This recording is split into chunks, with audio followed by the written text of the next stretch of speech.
Eu quero falar para vocês uma notícia bombástica. Senta quem não tá sentado. Olá todo mundo, eu sou a Ana Traim, psicóloga e mãe indoor, e hoje eu quero falar um tema sobre o que está acontecendo na nossa vida atualmente. Vou me abrir para vocês, tá? Aliás, eu sempre trago coisas assim muito relacionadas com as coisas que a gente está vivendo aqui. Não tem como dissociar, né? A gente é um ser integral que vive os dias, as coisas vão acontecendo. As próprias ideias para postagens, para vídeos, são coisas que eu tiro do dia a dia. São coisas que eu tiro dos meus incômodos atuais, das minhas dificuldades, das coisas que a gente vem conquistando. É para onde eu olho no meu dia a dia e vejo, quero falar um pouquinho mais sobre isso. Calma, não estou grávida, não é isso, porque as pessoas logo pensam, lá vem mais um bebê. Pausa para tossir. O que vai acontecer? Vai acontecer que a gente vai voltar para o Brasil. Sim, vamos nos mudar de volta para o Brasil esse ano ainda. Não sabemos exatamente a data, mas vai ser depois aqui do verão da Holanda. E tem uma série de coisas sobre isso que eu quero falar para vocês, tá? Mas antes disso, eu quero dizer um pouquinho da minha história, quero contar um pouquinho da minha história de mudanças de vida para vocês. Desde pequenininha, eu sempre me mudei várias vezes junto com a minha família. A cada 5 anos, mais ou menos, a gente ia para um novo lugar, muito em função do trabalho do meu pai. Eu nasci no Mato Grosso, né, no Brasil, numa cidadezinha chamada Barra do Garças. Me mudei depois para Cuiabá, que é a capital do estado. Depois me mudei para São Leopoldo, no Rio Grande do Sul. E depois para Erval Seco, no Rio Grande do Sul. Fui fazer um internato em Ivoti, ainda no Rio Grande do Sul. Depois disso eu fui para a Alemanha, morar em Kassel. Depois da Alemanha voltei para São Leopoldo. E depois de São Leopoldo passei bastante tempo ali sem me mudar, me aquietei ali um pouquinho. E aí foi quando a gente veio para a Holanda em 2017, né? Eu, meu marido, meu filho já nascido e minha filha ainda na barriguinha, no forninho naquela época. E assim, mudanças sempre fizeram parte da nossa vida, né? Mudança de ambiente, de clima, questões culturais, mesmo dentro do Brasil, as questões culturais e de jeito de falar, jeito de viver a vida, porque também o clima é muito diferente. Gente, são universos. O Brasil é um país, a gente sempre fala, né? O Brasil é um país com dimensões continentais, quer dizer, teoricamente, o tamanho e a diversidade, a imensidão cultural que o Brasil acolhe, ela daria conta de que fossem vários países aí dentro do Brasil. Me mudar fazia parte da minha vida desde sempre, mas isso não significa que tenha sido fácil ou que eu tenha me acostumado com a mudança, porque cada mudança traz consigo uma coisa muito forte assim de arrancar raízes assim de um lugar e transplantar essa árvore da vida aí em outro lugar. Eu vou contar para vocês a imagem que eu tenho de uma mudança de um lugar, tá? Principalmente quando é pelo menos assim interestados ou interpaíses ou intercontinental. A imagem que me vem assim na cabeça é uma árvore, né? Que é transplantada, então se arrancam as raízes e a terra que vem junto com a raiz vai devagarinho caindo no caminho até chegar no novo espaço. E no novo espaço, o que acontece quando a gente transplanta uma árvore? Se você já fez isso, já observou, vai conseguir relacionar com o que eu estou falando agora. Nos primeiros momentos, a árvore ela dá uma murchada, ela dá uma encolhida, parece que ela vai morrer ali, né? Mas não, ela tá ali primeiro fixando as raízes, tentando conhecer as diferenças de minerais, de tudo, os acessos que ela vai poder ter a partir de agora, a nova vizinhança, né? Porque as árvores têm, sim, já foi comprovado que elas têm um comportamento social, inclusive colaborativo e não tão competitivo como eu aprendi na biologia na minha época. De umas se apoiarem nas outras, delas crescerem juntas, inclusive, em direção aos nutrientes, à fonte de luz e tudo mais. Essa é a imagem que me vem, sabe? Quando eu falo das minhas mudanças, né? Talvez para outras pessoas seja um pouco diferente, mas para mim tem a ver com transplantar as raízes, né? E nesse arrancar, porque é um arranque. A mudança não acontece aos poucos. Tem um momento derradeiro que é de uma vez, que é a viagem do corpo, que é quando o corpo precisa estar em outro lugar. Mas esse arranque de raízes vai trazendo essa terra natal consigo e vai distribuindo, vai. Eu consigo imaginar essas terrinhas caindo em cima do mar, essas terrinhas vão vindo junto também. E vai achando aí um novo lugar, vai se acomodando até que ache os novos acessos, as novas fontes de luz, calor, de minerais, né, de uma alimentação para conseguir de novo viver, sobreviver e viver. Demora aí um tempo, né, que a gente poderia chamar talvez um tempo de adaptação. Ele é muito diferente de pessoa para pessoa, obviamente, de idade para idade também, porque eu lembro que a mudança que eu fiz, em que eu fui mais consciente na mudança, a primeira talvez, né, que eu fui mais consciente, eu chorava copiosamente no meu quarto, e eu tinha 12 anos, né, eu sentava num canto e chorava e questionava meus pais, por que a gente veio para cá, o que a gente veio fazer aqui, e essa pergunta, o que eu estou fazendo aqui, é uma pergunta que me acompanha como algo existencial por todo lugar que eu passo, né, e não é só mudanças de lugar, são mudanças de profissões também. São mudanças de relacionamento. Sempre em que eu me encontro em um lugar, qualquer lugar que seja um lugar emocional, mas na vida eu me pergunto isso. O que eu estou fazendo aqui? O que eu espero disso aqui? Dessa relação, desse lugar, desse trabalho, desse fazer, desse estudo, desse investimento, desse círculo de amigos? O que eu estou fazendo aqui? No que eu posso contribuir? O que vão me agregar, o que essas pessoas ou situações podem me agregar. E é num sentido de crescimento mesmo, é num sentido de crescimento vital, é num sentido de aprendizado, é num sentido de enriquecimento emocional também. Essa pergunta é uma pergunta que eu desconfio que vai me acompanhar até o final da vida, tá? Vocês vão me acompanhar sempre fazendo essa pergunta aqui, sempre. Eu vou sempre atualizar ela, porque eu acho que a gente não pode deixar morrer isso. Eu não posso deixar morrer isso. Essa é uma pergunta para mim que me move.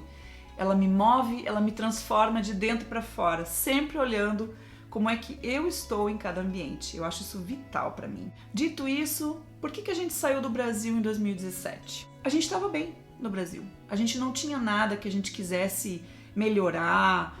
Vai melhorar a vida, vai ter um trabalho melhor, vai ter um estudo melhor. Nada disso. Não estávamos buscando nada desse sentido de uma vida melhor, que eu acho que é o que às vezes fica assim pingando um pouco no senso comum e que de fato algumas pessoas às vezes procuram isso, né, quando vão morar em outro lugar, e tá tudo bem, isso é um motivo totalmente legítimo, mas não foi o nosso motivo. O nosso motivo foi viver uma aventura em família. É sério, é verdade esse bilhete, porque a gente tava bem, estávamos eu, o Pepe, o meu filho mais velho, né, o Joaquim, tava com 2 aninhos e pouquinho aí, e o Pepe recebeu um convite de trabalho para vir trabalhar aqui na Holanda numa empresa. E a gente pensou, por que não? Vamos aprender um novo idioma, vamos conhecer um novo lugar. Eu já tinha tido a experiência de exterior, morando na Alemanha há alguns anos, né, na minha adolescência, e o meu marido queria muito poder ter essa experiência ainda de exterior. Então a gente foi motivado por isso, né? Queremos viver uma aventura em família, por que não?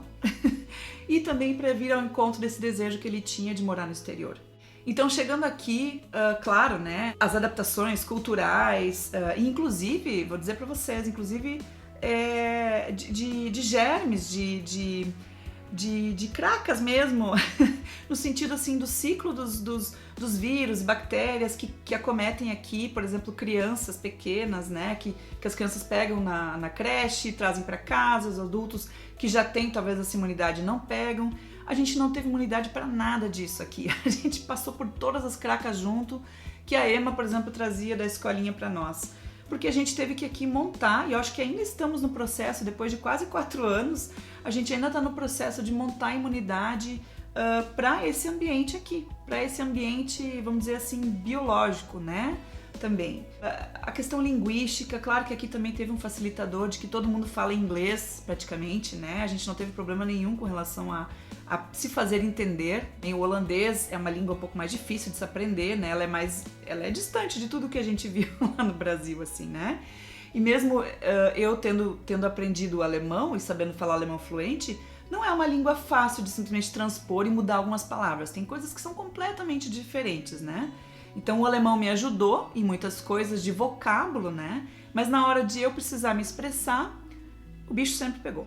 Esse lugar de alteridade, de ser diferente num espaço é um lugar muito interessante, é um lugar muito potente, mas também é um lugar em que facilmente a gente pode se sentir enfraquecido, subjetivamente. E eu acho que todo mundo deveria, em algum momento, sentir estar nesse lugar e se sentir o diferente. Sabe por quê? Eu acho que isso mexe muito profundamente com a nossa constituição de si mesmo, né?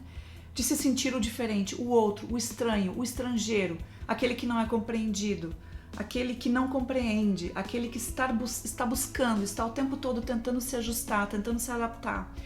No momento em que a gente sente isso, está na pele de alguém como um estrangeiro, por exemplo, que é um grande outro, isso é uma pessoa, é muito outro, é mais outro do que os outros, né? No momento que a gente está nesse lugar, a gente tem melhores condições de conseguir entender e se colocar no lugar do outro quando a gente estiver de novo num lugar que a gente se sente mais em casa, mais acomodado, mais entre os iguais, vou chamar assim. A gente tem mais condições de receber e acolher o outro na alteridade dele.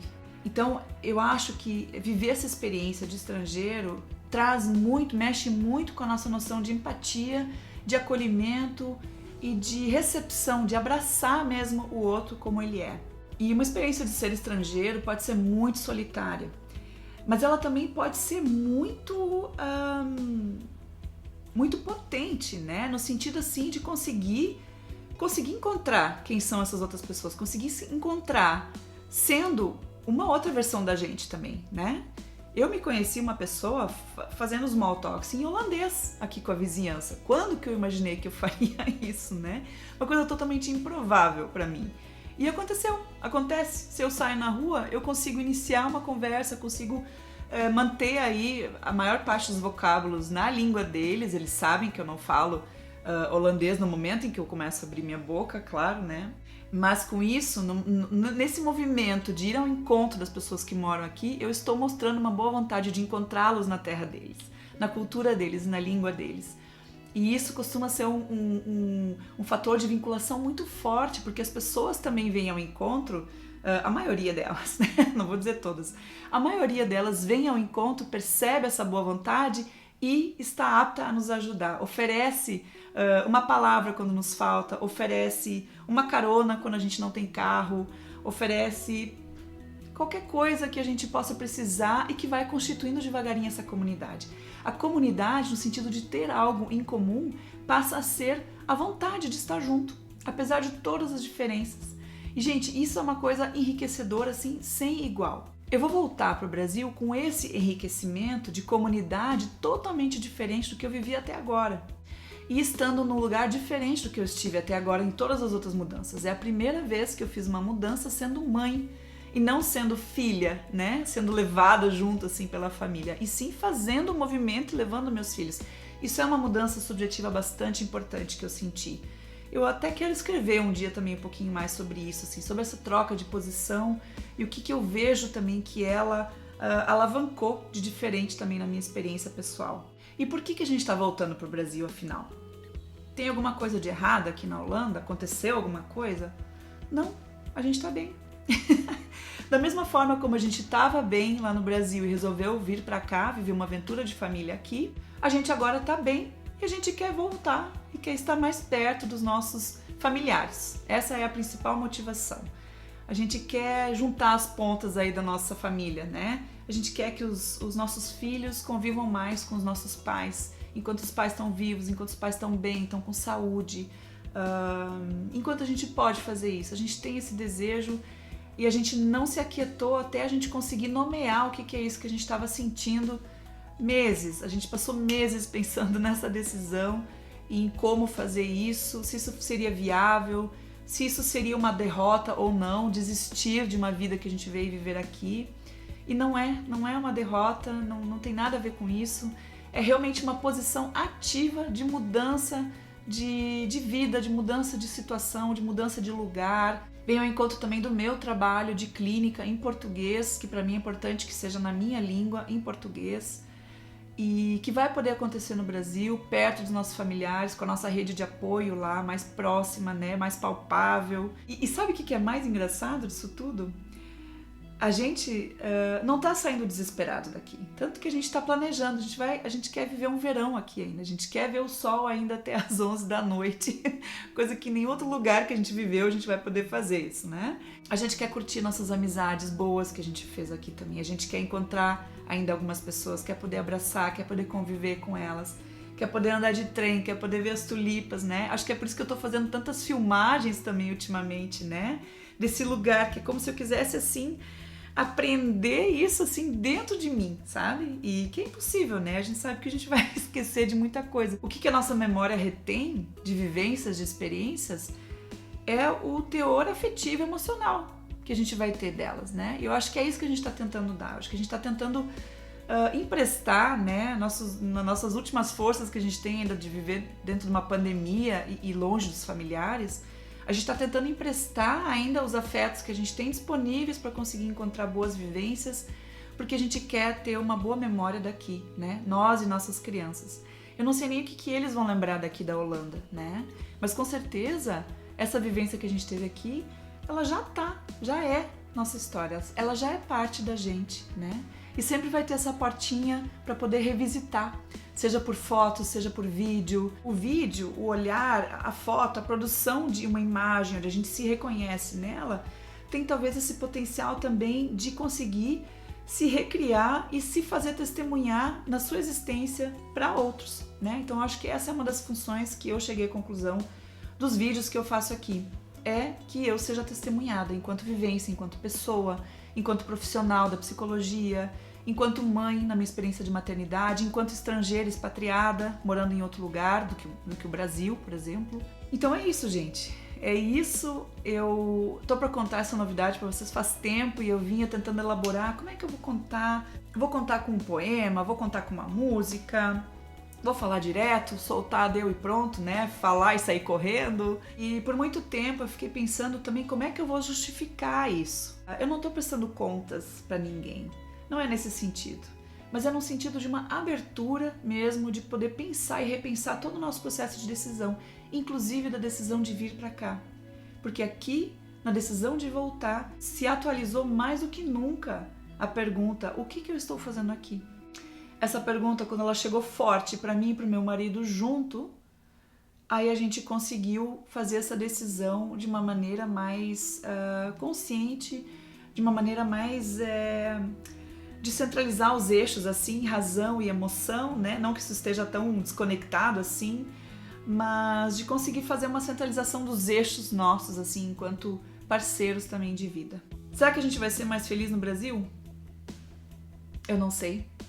Eu aposto que sim, é uma aposta, né? É por isso que a gente está voltando. É porque a gente tem essa desconfiança de que a nossa direção esteja lá. Mas eu não sei, a vida é tão dinâmica e nos apresenta tantas coisas, tantas variáveis, que a gente agora não tem condições de calcular, não tem condições de prever, não tem condições de antever, mas nós estamos abertos e prontos para viver aquilo que a gente for vivendo, aquilo que for aparecendo, com as dificuldades que vai ter estar de volta no Brasil, que eu acho que a gente vai sim passar por uma readaptação, né? A gente vai estar perdido também nesse início.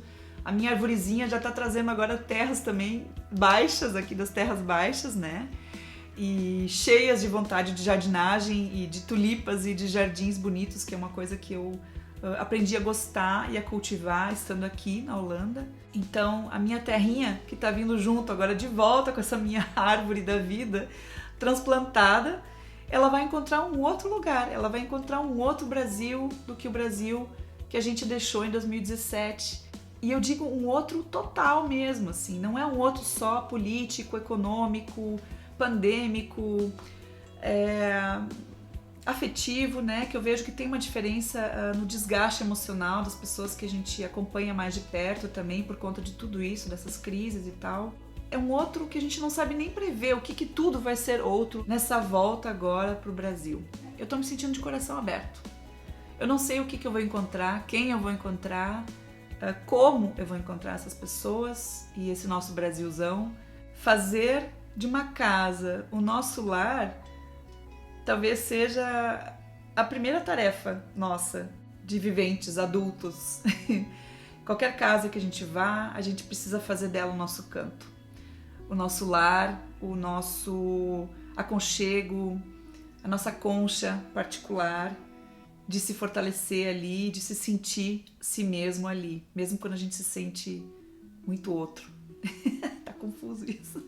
Gente, era isso. Eu espero que vocês tenham curtido aí esse momento total de atualização da nossa vida. Espero que tenham curtido a novidade. Essa era a novidade bombástica que eu tinha para falar para vocês. Para nós, com certeza, ela é, no sentido de que vai trazer uma grande mudança mesmo, né? Para nós, para os nossos filhos, para nossa dinâmica familiar, para tudo, para as profissões, né? Para tudo. Mesmo a gente não sabendo no que vai dar isso, a gente não tá com medo. A gente tá muito confiante, a gente tá confiante, inclusive, de que as coisas vão melhorar também no Brasil. Eu acho que essa confiança bastante genuína, assim, ela é necessária também de nos acompanhar para a gente ter uma mudança o mais tranquila possível, né? Mesmo que seja bem desacomodadora, mesmo que seja, de novo, um processo de desenraizamento. Tô contando muito também com o apoio de vocês. Para mim, para nós, vai fazer toda a diferença a gente saber que as pessoas, mesmo talvez não compreendendo muito bem ou não entendendo, não precisa entender totalmente. A gente também, às vezes, não entende alguns movimentos do desejo nosso, né? Mas a gente segue. A gente segue na aposta, a gente segue numa certa intuição, assim, bastante sensível. E a gente conta mesmo com o apoio de vocês e principalmente dos nossos familiares nessa volta, que estão aí já na torcida, preparando o terreno para nossa volta com todo amor e carinho. E eu sei que tem um batizado nos esperando, isso vai ser muito fofo. Eu sei que tem um apartamento dos meus pais nos esperando para nos receber quando a gente chegar lá, logo nos primeiros dias. E muito carinho.